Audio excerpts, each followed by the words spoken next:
Okay, let's start our class today with recitation of Kitab Al-Fatihah.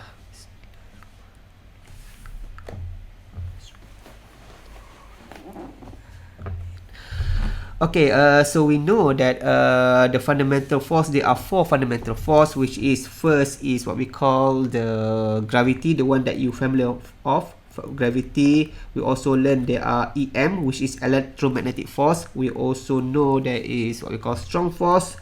We will not yet study about this, but we will study it later. And then we also have weak force. So there is 4 fundamental force in the universe. So we have discussed a little bit about gravity before. Okay, in the last class we discussed about gravity. So here in the last class, why is so slow? Okay, so we discussed about gravity where we introduced you about the some formula. So this is Newton's second formula that said that force equal to mass times acceleration. So we discussed about this unit and so on and how to get this thing. We also learn about how the gravity formula more or less similar to the electrical force formula. So this is Coulomb law. So this is what we call Coulomb law. So most of the equations seem similar, except that for this you have G for the gravitational constant, but for electrical force you have K, which is electrical constant. And then we discuss also what's the difference between gravity and electrical force. Gravity only pull, while electric force can pull and also can push. When the electron, when the charge is opposite, then you can pull. When the charge is similar, then it will repel. So, and then we also learn about this thing, the gravity only noticeable when you deal with the large mass, so on. And then at the end we talk about electromagnetism in a little bit, and we discuss about how the origin of magnetic, what we call magnetic force in some material, how the magnetic is originated. So, but before we go further on this force, I want to talk about this thing. I want to see whether somebody attempt to ponder about this question. The question before, I said that if the gravity only pull you, then why the moon doesn't crash to the earth? Okay, so this is the question that what we call we ponder before. I give some just give like that for you to ponder. So anyone want to what we call to attempt to answer this, you get 1 mark. Okay, anyone? I want to see if somebody try to sort of like, to read around about this thing. Oh, I don't close this what we call the clock. So let me close the clock first. Okay, anyone? To this I give what we call 15 seconds. If not, then it's gone. Okay, so anyone want to attempt to what we call answer this thing, why moon doesn't crash to earth if, let's say, if the gravity only pull? Okay, so 15 seconds from now. Me, sir. Okay, I have my answer. what's your name? Siapa? Najmi Nur Azam. Najmi. Okay, let me close this thing first because it's distracting. Okay, let's go, Najmi. So we see first whether you can answer or not, Najmi. Okay, Najmi. Yeah, it's because the Earth's gravitational force is not strong enough to pull the moon. Not strong enough. And then what else? Anything else? Anything else you want to ask? You want to say? No. Okay, it's okay. But Najmi, you cannot get 1 lah. I give you only 0.5 lah to attempt to answer lah. But at least still there are like marks, right? Earth's gravity is not strong enough to pull the moon is not really correct lah, because if it's not strong enough, then the moon will go away lah. I mean, the term about gravity is that when it's it's right in some sense, but it's not fully explained about why the moon revolve. Okay, you mentioned that Earth's gravity is not strong enough to pull the moon so that the moon will crash to the Earth. In one way, it's correct. For example, if let's say the Earth is the sun, then of course the moon will go crash. But it doesn't explain why the moon stay in the orbit. Okay, so the question is correct, Oh, but it's not sort of like fully correct. I think Why? okay, because the moon is in orbit, has a circular motion, and that circular motion produces a force outwards, Outwards? How is pulling. outwards? I mean, like pulling the moon away from the Earth, and then Earth's gravity pulls the moon towards Earth, I guess, and then that is why the moon doesn't really crush Earth or leave Earth. Okay, so there is like a balance of pushing and pulling, like that. Yeah, yep. Okay. Yeah, you can say that's more or less correct. More or less correct in some way. Yeah, we can say that's correct. So maybe you get 0.25 again. That's okay. Okay. So it's like what we call tug of war lah, pull and push, something like that. But yeah, it's correct in one way. It's not totally wrong. But the idea is this. The idea is this.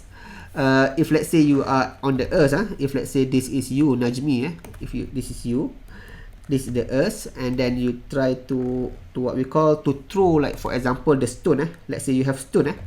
If you try strong enough, the stone eventually will go down like this, will fall off to the what we call to the Earth because of the gravity of the Earth. Okay, but let's say you try to sort of like throw the stone strong with more force, then the stone will go farther and farther, but eventually also will fall down to the Earth due to the gravity. Only when you give the force strong enough, then the what we call the stone will sort of like they sort of like it can go all the way around the Earth and coming back hit to you, and sort of like what we call, and will never fall lah. So this is the idea of why the what we call the moon revolve around the Earth lah, because of the tangential velocity. We can also say the tug and war between the stone want to go out, and the Earth pull the stone in to the Earth. But that's the idea lah. But in case of the stone, you will never see like this. You will never see the stone will revolve around the Earth because of they are air resistant. So no matter how strong you push, you throw your stone, eventually, even though it can orbit the entire Earth, because of the air resistance, the stone will fall off eventually lah to the Earth due to the gravity, because something that resists the motion. But on the what we call outside the Earth, the vacuum, there are no air resistance. So that's why the moon will stay there lah. Will stay there because there are no resistance. So in reality, the moon basically fall off, but basically they what we call they fall off by revolving. They continually they basically, the moon is basically continually fall off, but it's at the same time is revolve the thing lah. Because the what we call the speed is more or less the equivalent to the gravitational pull, so it sort of like resist the gravitational pull, but at the same time, because of there are no air resistance, it just orbit the thing. So this what scientists use, this phenomena is what makes scientists use to launch the satellite to the orbit. Okay, to launch the satellite on the orbit, the scientists use this formula lah, the F equal to G m1 m2 over r squared. So that's a gravitational force. This is the only what we call the main formula that they use for that thing. So to what we call to put the satellite to the orbit, if you can see, it just boil down to this one formula only. because this is the all is about. Okay. And also the satellite doesn't crash to the earth because of there are no air resistance outside the earth, so that's why they just sort of like circle around lah. So let's recap a little bit about the gravity. Gravity is a weak force. Okay, so let's recap about the gravity. So gravity itself. Okay, so let's recap about the gravity. So I put gravity here. So one thing you know about the gravity is a weak force. Weak force because why? No, I don't want to say weak force because you will confuse about the another weak force. But it's weak lah. I mean, hopefully you don't confuse with the weak force here. This weak force number 4 here is other thing.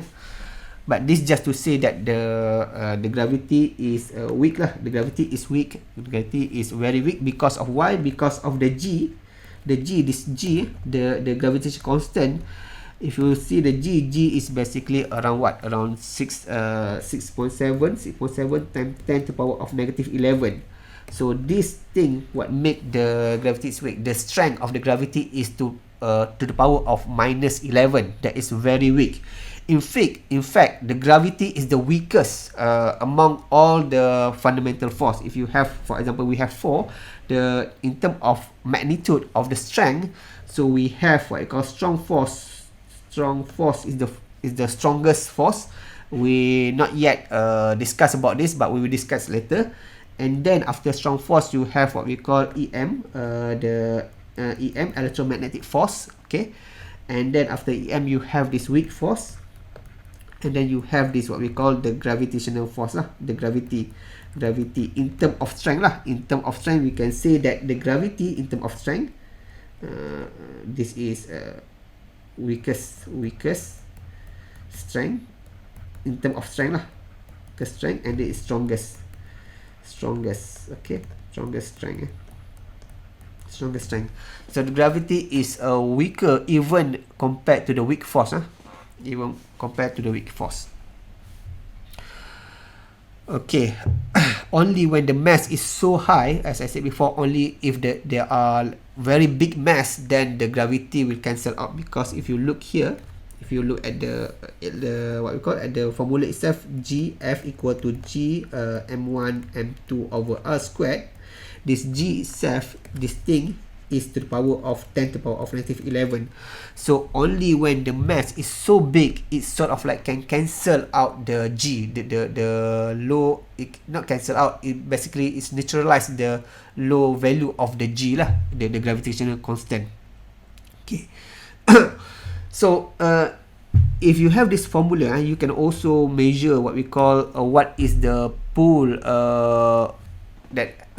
because the gravity only pull, so using this formula you can measure how much pull that you are what we call experience to the earth. Because if let's say this is earth, and then you have this what we call, this is a U, this is U here, and let's say the normal human adult is basically 70 kg roughly, and let's the earth, the what we call the mass for the earth is around what, is around 6 times to the power of 24 kg.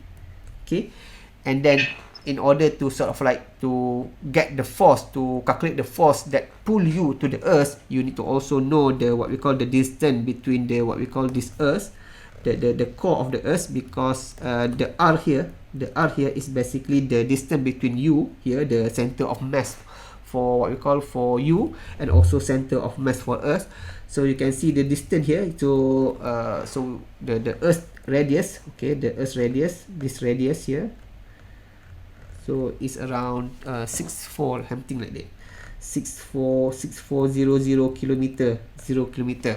Okay, so you have the earth radius there, 64,000 kilometer. You have this standard human weight is around 70 kilogram. You also have the weight of the earth, which is, let me put M here, the mass for the earth is around 6 times to 10 to the power of 24 kilogram. So by having these 3, so you have this M1, let's say this we put it as M1, and this is M2, and then this is the 400 kilometer is basically the R, the radius for the earth. So this R, so we neglect the distance between here and here lah, because it's too small, so it's negligible lah. So you have this M1, M2, and also R, and you know what is the G. So then you can measure the gravitational constant between you to the Earth. Okay, if let's say this question come to the exam, don't worry, you don't need to what we call to remember this what is gravity. You don't need to remember the gravitational constant is what and so on. It will be given lah, will be given. You just need to know how to use it. Okay. So don't worry about memorizing this constant and so on, because that's not useful for you. What's important to know how to use it.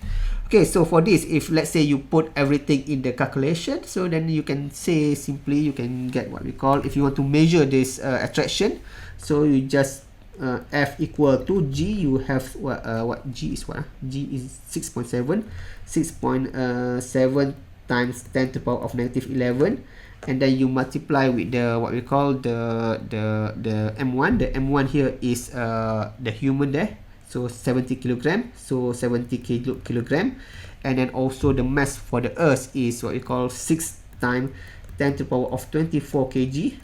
Okay, and then you also have what we call the radius of Earth. So remember, when you want to use this what we call the formula, whatever formula, you need to make sure you use the correct SI unit, SI unit, because remember Newton is basically kg meter square s to the power of negative 2, so they are meter there, but here they are what we call in kilometer. So you need to be careful when you want to put something, you want to calculate something, put something into the equation, you need to make sure you use a correct unit. So you cannot use 64,000 kilometer there. You need to convert it into meter. So 64,000 is basically 6.4, because you have 3 there. So that is time 10 to the power of 6 lah, meter. So that's the thing. Okay. So if you calculate this thing, you get what? You get what? You get what? So you try, because sometimes when you see me what we call writing on this in front of you, you don't feel the thing. You need to try yourself. If you have a calculator, you try lah, because you need to familiar yourself with this calculation and so on. Because in your final there will be some calculation also. So you need to be familiar. Not enough for you to just what we call to just see the thing is solved during the class. You need to what we call you need to basically 2.8 times 10 to the power of 16 16 divided by, okay, one more thing, this don't forget 2, because this square r squared, many students they forget about this r squared, and also they forget about this negative. And this, when you forget this thing, even though this thing is small, it's like you take the mathematics, you do a small mistake during the working step, then all your thing will be sort of like a mess lah, will be wrong. So be careful about all this thing, the small thing when you try to solve the equation and so on.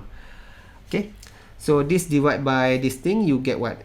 You get so let's say, let's put that 6.4 times 10 to the power of 6 to the power of 2. So divide by 6.4 times 10 to the power of 6 to the power of 2. So you get around 687 like that Newton. Okay, because the force, when you, if let's say I put the what we call the unit there, the unit is equivalent to the Newton lah, the kg meter meter squared, meter per second squared lah. So that is 687 Newton. Okay, so this is the what we call the pull, the gravitational pull that you experience when you on Earth lah. 687 Newton. Okay, we learned in the previous class how much is the Newton. If let's say you have an apple here, the apple is 100 gram, roughly 100 gram. So the feeling is 1 Newton. The feeling here is 1 Newton. So that's 1 Newton. The feeling of that thing, the force that acting on your palm is basically 1 Newton. But now you see the force for the typical adult that weighs 70 kilogram, he or she experienced around 687 Newton towards the earth. So that's how you calculate the thing. So if let's say you have the apple also, we previously learned about the apple, but if you have an apple, if you have this apple, you can use this thing also to measure the force that acting on the apple. So you just simply this, just put 10 for -11, and instead of 70 kilogram, so you know apple is 100 gram, so it's basically 0.1 kg, and then the rest is the same lah, 24 kg and so on. 6.4 times 10 to the power of 6 meter squared. So imagine this apple is basically 100 gram. So the value that you get is, did I done before? Okay, if you do this thing, you will get around 0.681 Newton. Okay, so the thing that I want to mention, to emphasize here is this thing, this kg and this gram. When you use the whatever equation that you come across during this class or during other class, make sure you use the correct unit. If not, then your answer will be wrong. Will be totally wrong. Okay, and then let's say I have something that is apple, and then let's say I have like a tissue, like say I have this tissue paper. If I just want to show first, if let's say you have the tissue paper, let's say this tissue paper, and then this tissue paper, instead of, let's say we give the strength is around like 1 gram, 100 times lighter than the apple, so maybe this is 100 gram, 1 gram instead of what we call 100 gram. So you see the force also, it just repeat the same thing. You have 6.7 times 10 to the power of -11. The only thing you need to change is only at this mass of the tissue paper lah. So here is 0.001 lah kg, and then times 6 times 10 to the power of -24 kg, and then you divide by 6.4 times 6 meter squared. Don't forget the squared, and then because it's 100 gram, 100 times what we call less in term of weight, so the what we call, and everything is the same, so you will get 0. What you get, what you will get.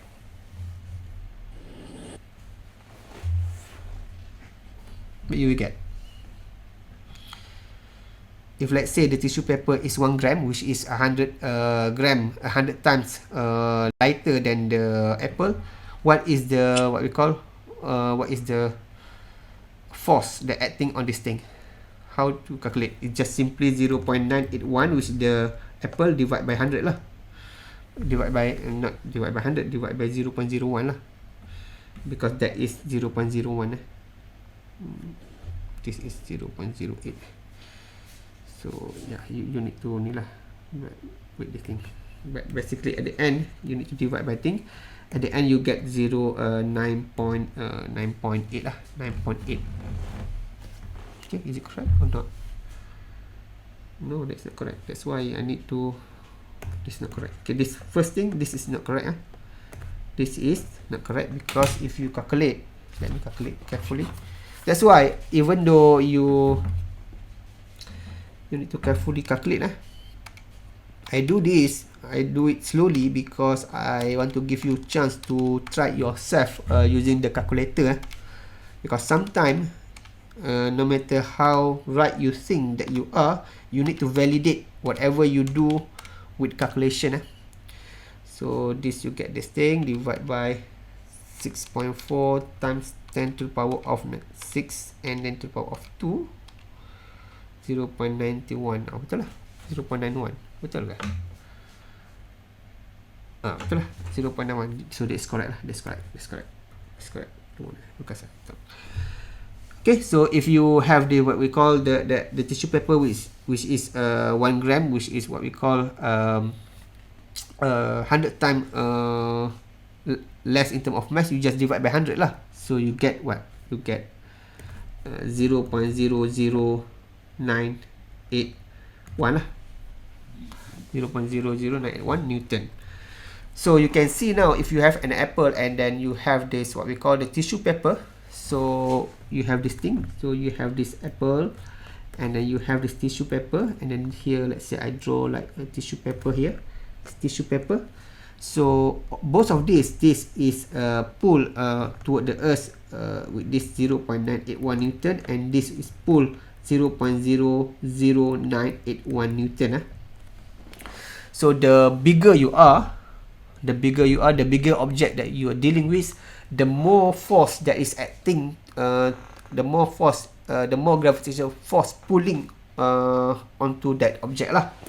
But when I say that the higher force is acting on that object, it doesn't mean that if let's say you have this apple and then you hold this thing, and then let's say this is what we call the floor, let's say this is the floor, it doesn't mean, even though the force, the gravitational force for the apple is 100 times bigger than the what we call the gravitational force on the what we call on the tissue paper, it doesn't mean that the apple will fall off 100 times faster than the tissue paper. So you need to be careful about this, because you are talking, when we talk about force, we are talking about the force lah. We are talking about the daya. It's like the feeling itself. But when you want to fall, when something fall, it's not about the force. When something fall down, it's about the speed. It's about the speed. It's not about the force. So when you, for example, let's say this apple, if I do like that, what happened there? Yes, there are force acting on that, but this act is basically how fast it goes down is dictated by the speed or acceleration. So it's not about the force. So we know that F equal to ma, and if we have this, let's say we do for the apple, there, let's say we do for the apple, we want to see what is the acceleration towards the earth, because that is what dictate how fast this apple goes down. So if you try to calculate the thing, so you have this what we call A. So basically, if you want to get the A, is basically F over m. So the force apple is 0.91 Newton. So divide by mass. Mass is basically 0.1. So you get this thing, cancel, you get 9.8 meter squared lah. So that is basically gravity lah, the acceleration of gravity that you know of lah. And similarly, if you use for the tissue paper, so you do the same thing. So the tissue paper, the force is 0.00981 Newton. You divide by what we call the weight of the tissue paper. In this case, we see that our tissue paper is 0.001 kg. So we put 0.0001 kg. So you see also what we call the acceleration, also 9.8 meter squared per second. So the acceleration we can see is constant. So long that you are on the earth, the acceleration is constant. So the acceleration for this is basically 9.81 meter per second squared. So in reality, if you want, in theory, if I have this apple and if I have this what we call this tissue paper, if I try to what we call lepaskan dia, okay, both of these will fall off and hit the ground at the same time. Okay. So in theory it's like that, but because of the air resistance, then you see the apple fall down what we call faster lah than the tissue paper. But if you do this in the vacuum, then the apple and the what we call this tissue paper will fall off at the same rate lah. Okay, so the reason why the apple goes faster than the tissue paper is not because of the force acting on the apple is larger than the force acting on this tissue paper, because when something fall off, it's not about the force, it's about the acceleration goes down. So hope you're clear about that, about the force itself. The force is just the pull, the gravitational pull only, how strong is pull you, but it doesn't when something fall off free falling, then it's not really about the pull anymore, it's about the speed goes down. So hopefully you clear about this. So what all this have to do with the material class, with the material thing. Okay, so we learn about this. Okay, all of this have we can say that one, how this relate to your material class is this one.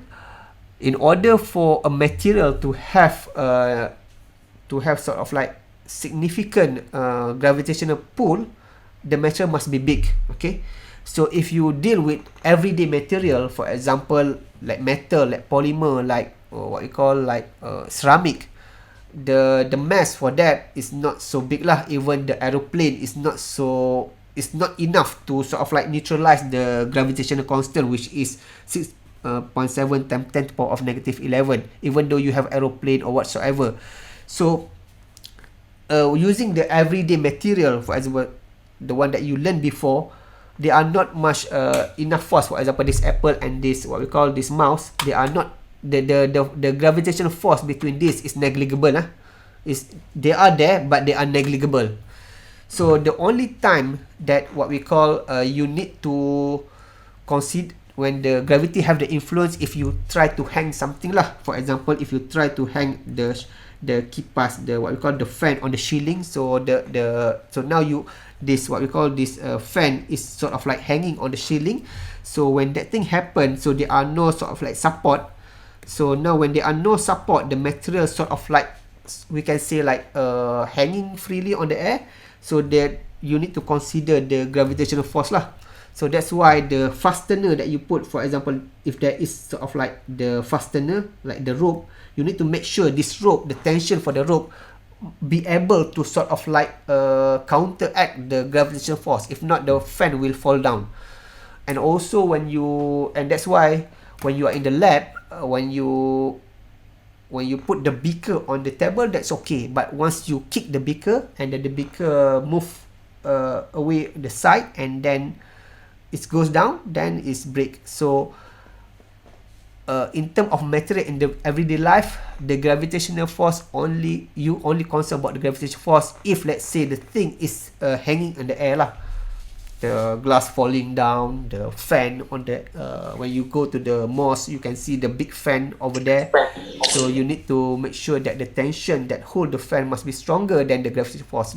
All this you learn in what we call in, I think you will take the static and dynamic and so on, I don't remember, but maybe in your first year you will take the static, dynamic and so on. So that's the reason why you take that thing. Because as the engineer, even though this is material cost, you need to also make sure that what you learn correlate with other costs also.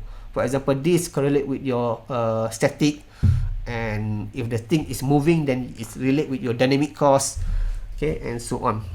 So teaching about material is about interrelation about other costs and so on. Okay. So that's about the gravity lah. I think that's enough lah for gravity, because you learn about how to use the formula and so on. Okay. So now let's talk a little bit about the EM. We learned in the previous class about the magnetic, so we're done with the magnetic. So now we talk about the EM, electromagnetic force. Electromagnetic force. We learned before about magnet, about where is the magnetism, about the magnetism. Okay. The EM, okay, as I said before, gravity doesn't really have much influence on your everyday material in terms of pulling between each other, but EM is one of the force that really what we call you interact with the EM in your daily life lah, because everything made of atom, even this apple, this mouse is made from atom, and you know the atom have this proton and also have the electron moving around the proton. So because of this, both proton and electron have different electrical charge, then you can say they have this what we call the attraction lah, the attraction between this. So because everything is made from the atom, then you can say that whatever you do in your daily life governed by the EM, most likely governed by the EM lah. Okay. Because the EM is basically what? The EM is basically the attraction and also repulsion between charge lah, between opposite and also what we call the opposite and similar charge. So that's basically what we call the EM is all about lah. Okay. And we learned before about the force carrying particle, force carrying particle. So we talk about the force carrying particle. We talk about what? We talk about the photon. We talk about the photon and the graviton. We talk about the V boson, Z boson, and so on. So for the EM, so if let's say you have the nucleus here, and the nucleus you have what we call, in the nucleus you have proton and neutron, and proton you know is positive, neutron is neutral, and then you have this what we call, what the color dia tak ni lah, and then you have what I call the electron. The electron is negatively charged, electron is negative. Negative.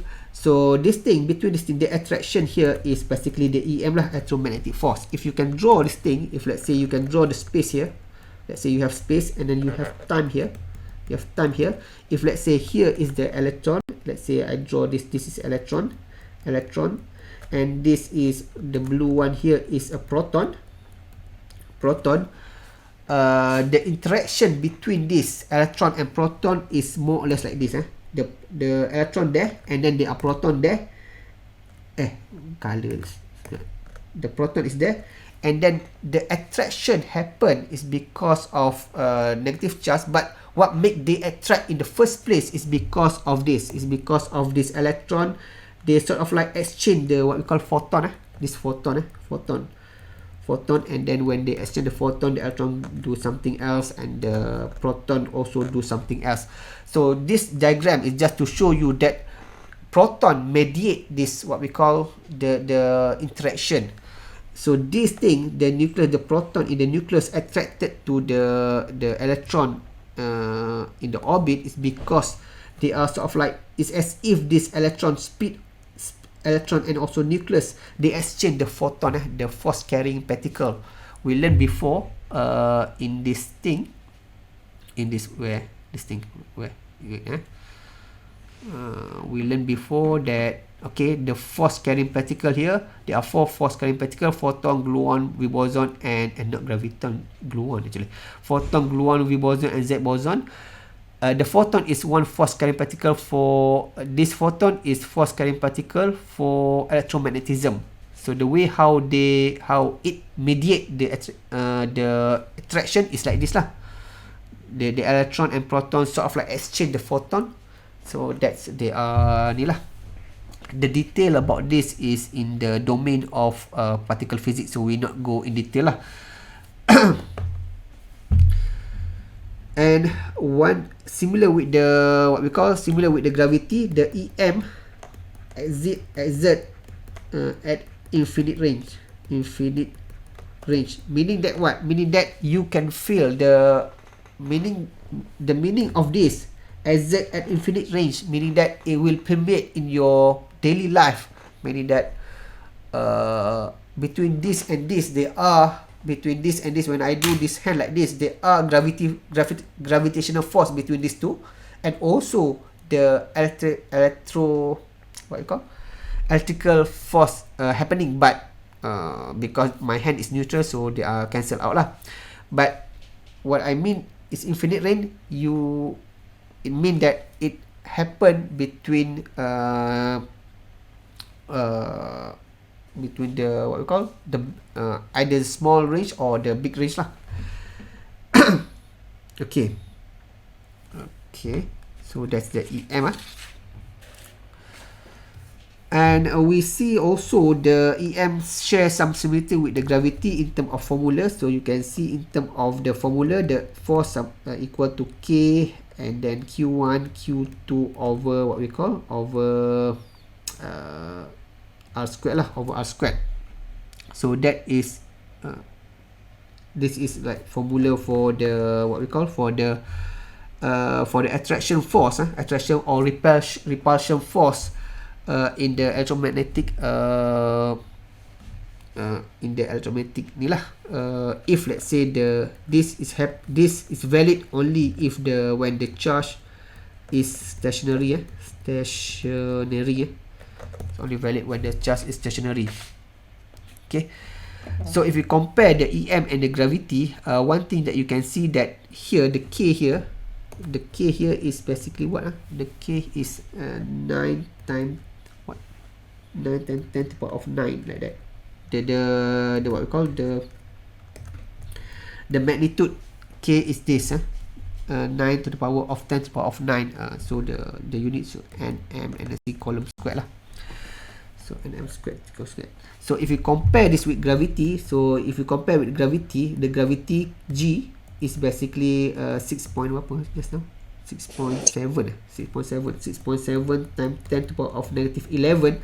So you can see the difference here, the 9 and negative 11 is so big lah. So we can say that this thing, if let's say you have two things, if let's say you have two objects, so let's say these two objects, the mass is 1 kg, and also they have the charge of 1 coulomb, and this another object is also 1 kg, this 1 coulomb, and it's sort of like the distance between them is, let's say, 1 meter. The distance between them is the 1 meter. 1 meter. So the force you can calculate lah using this thing. So you can put in the formula. For example, if you want to see the gravitational force, you just put lah. So the K is basically 9 times. So gravity. Let me put here. Let me put this. So let me make it simple lah, because this is incorrect. So if you want to So if you want to measure the attraction force of the gravity, because gravity is only attract, so you can just put the value F equal to 6.7 times 10 to the power of negative 11 times what we call M1. M1 is basically 1 kg, so just 1. M2 is 1, divided by what we call the not the radius, basically the distance between these two is 1 meter and the square. So you basically get the same thing lah, 6.7 times 10 to the power of negative 11.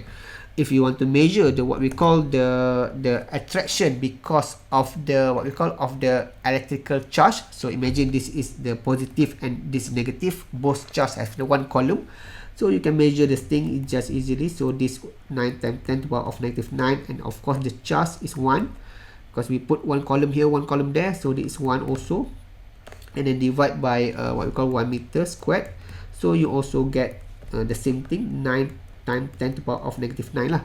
So if you divide both of these, you can see that the strength of the electrical force, if you want to see the electrical force, the strength of electrical force over the G, if you want to see the ratio between this, how strong is the electrical force compared to the gravity, you just divide the thing. So so you have 9 divided by 6.7 times 10 to the power of negative 11, so that you get around 1.34 times 10 to the power of negative, what we call, not negative 10, because you have this thing, divide by a small number, you get this. So this is the ratio. So you can say that the electrical pull is 10 to the power of 10 stronger than the gravitational pull. It's like more than billions times stronger than what we call than the gravitational force. So that's why we said before that in terms of strength, if you look here, the EM here, you see the EM here is far stronger than gravity. Okay, you can prove that by using this thing lah. You just use 1 kg of mass having 1 coulomb of charge, and also another 1 kg of mass, 1 coulomb of charge, but opposite lah, because different charge attract, make a distance 1 meter, so then you can prove that this what we call the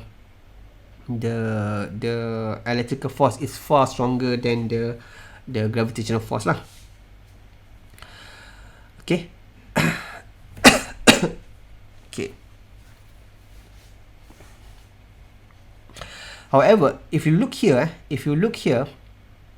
you see this is to the power of 10, to the power of 10. To the power of 10.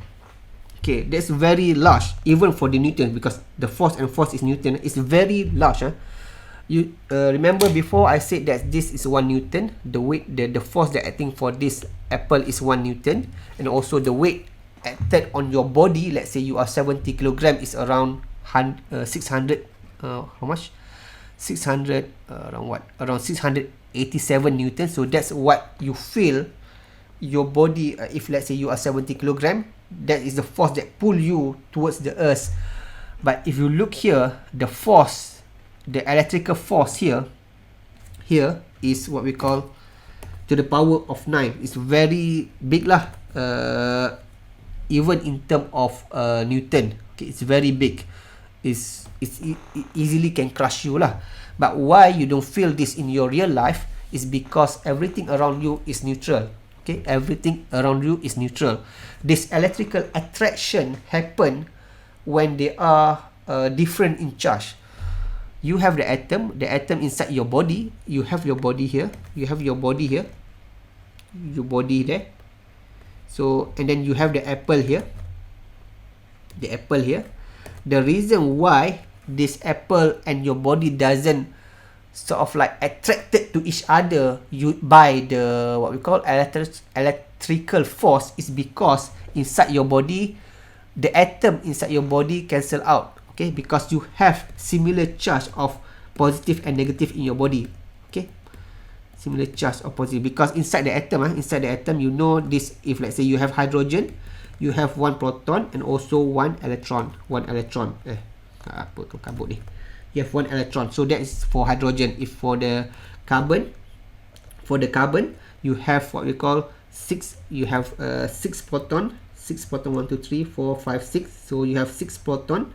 And also you have what we call the 6, you have 2 in the innermost, and then you have 6, 1, 2, 1, 2, 1, 2, 3, 4, 5, 6 electron. So this 6 electron. So basically the proton and the electron cancel out. You have the equal amount of proton and electron for atom lah. For neutral atom, the amount of proton and electron is similar. So that's why at large, your body have the equal number of proton and also equal number of neutron. So that's why your body is neutral lah. Similarly for the apple also made of atom, and the atom inside the atom, if the atom is stable, they have equal number of proton and also electron. So the what we call the apple also, you have equal number of what we call the proton and neutron. So we can say these two things is, we can say electrically neutral. So that's why you don't feel this electrostatic force between this thing. Okay, because it's cancelled out. But the gravity you feel, the gravity even this between this, because gravity is always pull. Gravity always pull. They are what we call the gravitational pull between this pen and this apple. They are, but it's so small, so it's negligible. In terms of electrical force, they can, but because both of this thing is electrically stable or electrically neutral, so there are no attraction lah.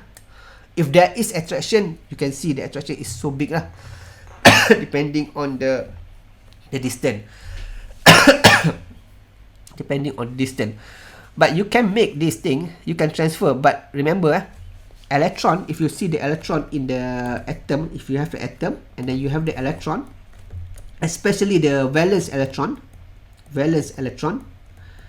you have also the electron here, you have also the electron here. The proton will stay, the proton here, the proton in the nucleus will stay there, because normally it stay happily in the core lah. It doesn't goes out lah. And even the electron in the inner shell, the second shell, whatever, they also doesn't go out. But the electron, at the valence shell, they have this tendency to go out lah, if they are receiving enough energy. Okay, when the electron goes out, then the atom become not neutral anymore. Okay, when the electron goes out,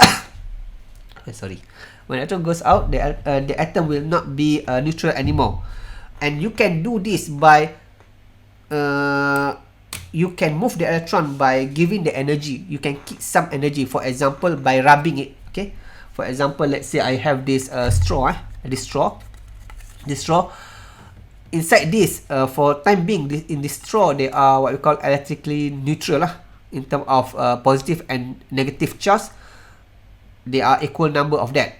But I can sort of like transfer some of the, so I draw here. So let's say you have this straw. So in the beginning, you have this equal number of what we call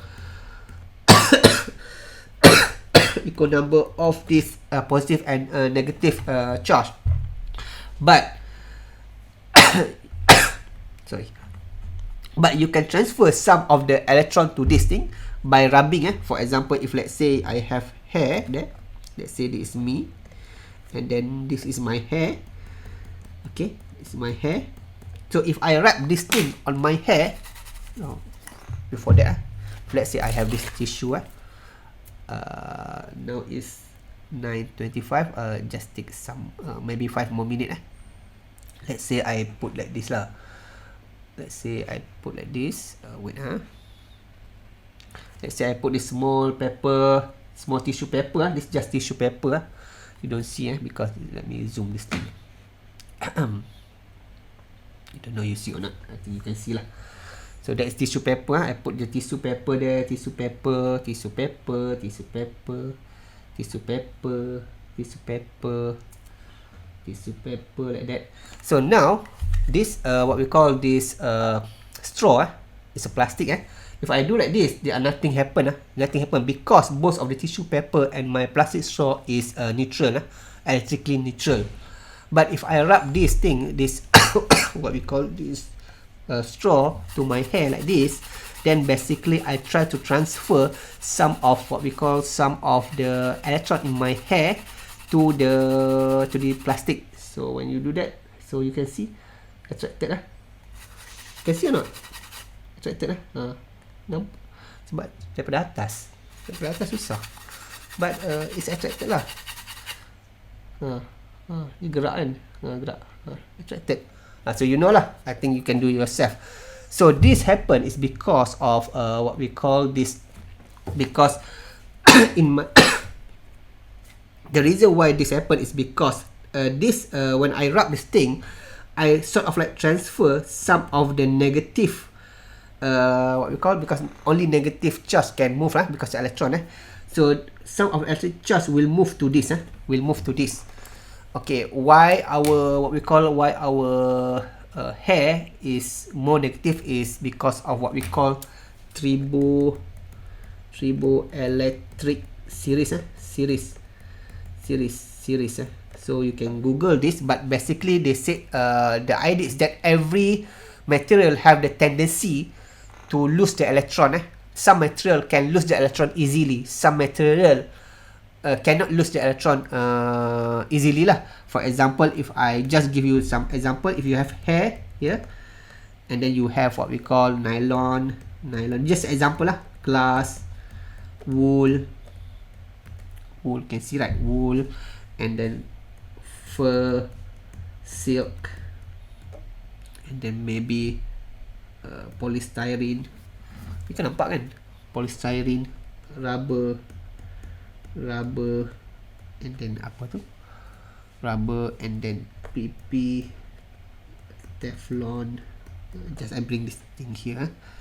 Wait okay, so basically what this table, this just example only. So here, this is positive part, this is negative part. What does it mean? This positive part mean that this have a high tendency to what we call to give up electron. Actually, you can Google lah. You can just Google there. You can just Google. So let me go to Google for a while. Sekejap So you just Google here. Mana? Wait So you just Google Triboelectric series. Electric series. You Google there. Okay, so you can see, just go wiki lah, just go Wikipedia, and then you can see that the list of material that you can see here, triboelectric effect, you read lah but basically that's cause why your cat, the polarizing attract to the cat and so on. You can see they are list there, so you can see there the hair is most positively charged lah. Meaning that it's a strong tendency to give up electron lah, and then this is so you can see this thing most negative charge, meaning that it can less tendency to give up electron, because here why is it this positive is because the hair have tendency to release its electron, so meaning that when it release the electron then it become positive lah, so that's why it put positive. So that's the reason for that lah, the reason for that. So that's why when I do this thing, when I put what we call, let me put here, when I do like this, what happening is basically the straw just now have extra negative. Let me draw in this color lah.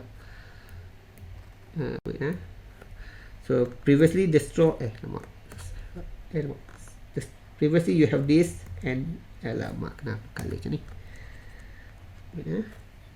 Okay, previously you have this positive, negative, positive, positive, negative, negative, positive, and then now suddenly you have extra electron coming from the hair. So when you have the extra electron, so we can see this the net the net what we call the net charge will be negative lah, will be negative. So the straw become negatively charged lah, negatively charged. So now when you are putting the straw near the what we call, for example, near this thing paper, the tissue paper just now that I put, the tissue paper is basically electrically neutral because we don't rub it, we don't sort of like, I don't put the tissue paper on my hair and so on, I don't rub. The action of rubbing itself is what make the electron give the energy, and the electron can move lah. So the tissue paper is basically neutral. So let's say this neutral, okay. But because of this, your what we call, let me draw like this. Wait for a minute. Wait more for a minute. Because of, for example, I draw like this lah. Let's say this is your let's say this is tissue paper. So you have something like this, tissue paper. So inside this you have this positive, negative, positive, negative, positive, negative. So all is equal because there are 3 positive, 3 negative, so we can say it's balanced. But now you bring this something that is, for example, the straw, which have more electrical negative. They are more electrical negative. What happened now is that it will polarize the charge here. So this basically, it will polarize. It will sort of like, what happened is basically like this thing. You have this negative, negative, negative, negative. So the what we call the positive will sort of like try to go near here. It's basically polarized lah. It's polarized, and the negative will go somewhere there lah. So that is what caused this attraction lah. This what caused this attraction between the paper to the plastic. So we call it polarized lah. So this is what we call charge polarization. Charge polarization. So this is what we call charge polarization lah. This, when you do this, when you scrub this thing what we call charging by friction or contact. So basically you are charging the thing, you are giving more electron, you charging thing with the friction or contact. But when you try to take the paper using the straw, that is because of charge polarization, because the electron doesn't transfer, because in this case the electron doesn't transfer here and there, it just polarized, because it just polarized. So this charge polarization, this is basically charging by friction and constant lah. So this is what you can see in your daily life, and this have some consequence lah. For example, that's the reason why when you at gas station, you need to be careful lah, because if let's say if this thing if this electron, let's say this electron, let me draw in this thing. If this electron also can also jump, when the electron jump, we call it electric discharge, electric discharge. If electron jump, we call it static lah, static. Sometimes you try to sort of like let me close this first. Let's say you are in this what we call, you have this doorknob, and then you try to sort of like touch this doorknob. Suddenly you will feel there are sort of like current, like a charge. That is because of this, the electron suddenly jump from the metal to your body. Because when you sort of like walk, I take some time, when you walk on the carpet and so on, okay, when you walk on the carpet, the what we call the electron in your body, for example, now the electron, let's say in the initially the what we call, let me draw like this, initially 1 2 3 1 2 3, initially the what we call, the when you walk into the carpet, you and your carpet is sort of like electrically neutral lah. But when you rub your foot to your carpet, the electron will move from you to the carpet. So if you go further, what will happen is that you will see that your body will sort of like, your body will have more, alamak, kenapa tu ni, sorry your body will have more positive, because the electron will leak to the carpet, because of the Triboelectric series lah. Because your body is easily to repel the skin can repel the electron much easily to outside lah. The one that we talked before lah. Because if you look here also, you can see the skin, dry skin there is on the positive part here. So meaning that the dry skin have the tendency to release the electron out. Okay. So when you walk through the carpet, the electron will sort of like going down to the carpet. So you become sort of like positively charged lah. You are not stable in terms of electrical stability. You are not stable.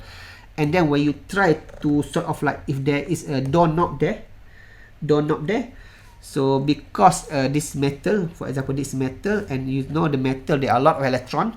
When you try to touch the metal, so for example this is your hand, and let's say this is your doorknob, the electron for inside the metal will sort of jump to your hand, because now after you walk, your hand become like positively charged lah. So the negative will go to the positive. So this jumping is what you experience, the static thing, you feel this, apa orang kata, jetak, you feel that thing, the electrical the static lah, the static. So that's what make the static lah. So this under electrostatic. So that's how all this under the EM lah. That's also the reason why when you are in the gas station, people say try to touch before you try to sort of like in the gas station. That's why people said before you sort of like you put the petrol there, before you touch this petrol pump, this petrol pump, before you push this, you need to make it's a good advice for you to touch your hand on the car first before you touch this metal nozzle, let's say this nozzle, because when you are in the car, you see the body, and then you have this, what you call the chair, is rub each other. So the same idea with when you walk on the carpet. So when you rub each other, when you drive, so the electron in your body go to your car seat. So when you coming out in the gas station, when you coming out from your car, your body is basically positively charged, more or less positively charged. So if you touch what we call the nozzle straight away, the what we call the metal nozzle straight away, so what will happen is that same like what happened on the doorknob. The electron in the metal nozzle will sort of jump to your hand, and it will generate a tiny spark. And because in the gas station, the vapor, you use petrol, right? Petrol, kerosene. The petrol and kerosene have this low vapor pressure. So that's why when you try to put the gas in or the petrol in your car, you will see sort of like macam asap, macam apa tu, diffraction in the air, because the vapor evaporated, the vapor of the petrol evaporated. So if this connect found, if there are vapor, the vapor of petrol, then it will ignite the spark.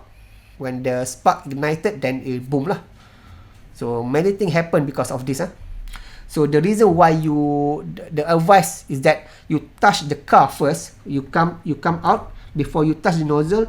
You touch the car is because when you touch the car is neutral, and also the car is grounded. So the earth here, the earth itself is the reservoir of lot of charge, a lot of positive and negative, neutral. So basically when you touch the car, even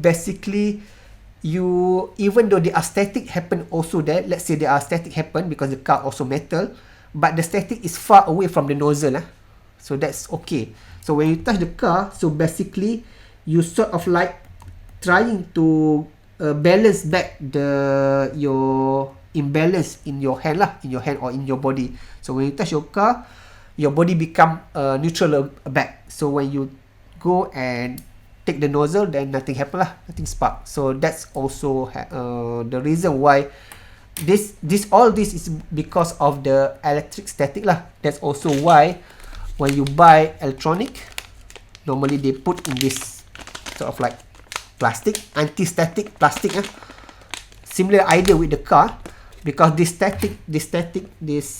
ESD we call electrostatic discharge, maybe it's small. You touch the knob, maybe you feel the spark. Maybe the spark is so small, but for the delicate electronic, that spark is enough to damage the entire circuit. Okay, so that's why when you buy the electronic, especially the delicate electronic like a microprocessor or whatever, they always put inside this bag the anti-static thing. Okay, anti-static bag. Okay, the anti-shield static shield bag So that's one of this is you walk doorknob spark doorknob spark. So let me put here so that easy for you later on. And the last is about the anti-static shield protect. So you have this so for example delicate electronic. So this how you what we call the EM this we talk about electrostatic only. How this you can see the effect of EM in your daily life, and you can see yourself. You can see just now, you can see this, you can take the paper, you can feel in your experience that when you touch the doorknob there are some spark. You can also see there are some when you make a material, you can use that material to shield the static, to save the what we call the delicate electronic. And you can also learn that how this electrostatic discharge can be very dangerous when you not know about this, when you put the gas in the petrol station and so on. So now it's already 9:43, so I think it's better we stop here. So I'm sorry I'm taking a lot of time today. Just one question only. So let's go for one question only. Just for those who are opening this what we call opening the camera. So one question only, as usual, summarize what I talked today, just in 1 minute. Anyone? Just those who open the question time, because I take a lot of time today. Question time. So the question time, summarize what you learned today in like 1 minute only. Anyone? One point. Ibra. Sorry? Alif Imran. Alif, Alif, okay, faster. So Okay, so today we learn about the gravity, which is the weak force, because the constant is times 10 to the power of 11. And we also learn about the some calculation for the force, for the gravity force, and about the free fall, that uh, it doesn't it neglect the force, and you and the factor that pull the object to the ground is the acceleration, which is 9.8 meter per second. And we also learn about the electromagnetic force, about the graph of space and time. Uh, uh, when the time increasing, the electron will decrease and the proton will increase. And this is a time when both electron and proton will exchange the photon. And after that, the electron will increase and the proton will decrease. And we also learn about the Triboelectric series, uh, which is hair, nylon, glass, and many more, many others objects. And the exchange of the charge, when we rub the straw against the hair, and then the negative charge will transfer to the straw, and the straw will become negatively charged. That's all. okay, thank you, Alif. Okay, I need to talk a little bit about this, just to correct something. Okay, you said the gravity is weak force, is fine, but when you said the constant is g to the power 10 to the power of 11, that's wrong. It's negative 11. Please make sure you don't forget about negative 11. Negative, the word negative. Secondly, about this free fall neglect force. The force, the gravitational force happen every time. So you don't neglect the force. It's just because when you fall, something falling, what you see, whether how fast it goes down, is not because the force itself. No, it's the force acting on that, but the notion of this falling faster than the others is because its speed is, yeah, the force is acting there, but how fast it goes down is speed. Okay, the force is there, but how fast it goes down is speed or acceleration. So that's why that's the thing. It's not like we neglect the force. The force is there. So that's second thing. The third thing is about the graph, the space-time graph. This is when I show this graph, it doesn't mean that when the electron goes down and it goes down. No, it doesn't mean that, because this one, this is we call it Feynman diagram. This in the domain of what we call the particle physics. Particle physics called QED, quantum electrodynamics. So it's more complicated than what you see here. This just, it doesn't say what I want to tell you here. Is just that when the electron, the photon mediating the attraction between the electron and proton. That's all. It's not like it goes down, it goes up. This just the diagram here is just for calculation. It's not necessary. It can be like this. It can be electron goes up, what like this, to it's exchange the thing. It can go something like this, something like this.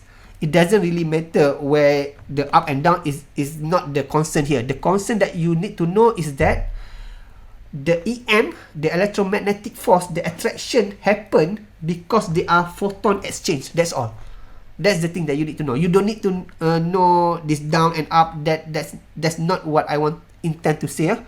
It's just enough for you to say, enough for you to know that for the attraction to happen, there will be something that is exchanged, and something that is exchanged is photon, not proton, photon.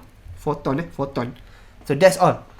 So don't worry too much about this graph. This graph is more complicated than I just simplify the thing. Okay, so be careful about this. It's not about going down, going up. It's just for you to understand that for the attraction to happen, something needs to be exchanged. And that something is force carrying particle. We call it photon. That's all. No need to know about the space-time and this thing. It's just enough for this. I just want to draw. So just visually draw lah. That's all. So I think that's all for today. But before we end, I want everybody that open the camera, see the camera for a while. So I just want to take for the thumbnail lah. Just for put whatever lah I have here. Okay, put whatever I have here. So let me defocus. Okay, see the camera. So this easy for you to see which one is which. Okay. One. Look at the camera. 1, 2, 3. Okay, thank you all. So that's all for today. We end our class with the station of Tasbih Kafarah and Suratul As.